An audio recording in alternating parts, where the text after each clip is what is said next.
ចម្រើនដើម្បីជាប្រយោជន៍ដើម្បីសេចក្តីស្ងប់ដល់លោកអ្នកដែលមានគុណចំណាយមានតានិងបិតាជាដើមដល់លោកវិជាទាំងឡាយផងដែលជាក្នុងប្រាំការរបស់ផងដែលជាទាំងប្រទីកំណាន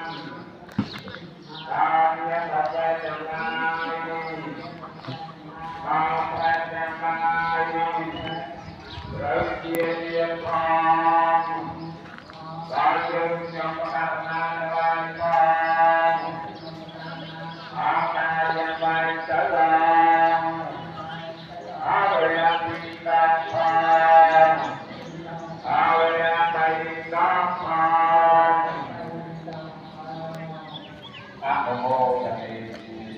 បាទតោះតែគេតាមគេសមាជិកតាអរគ្នានិយាយបាទ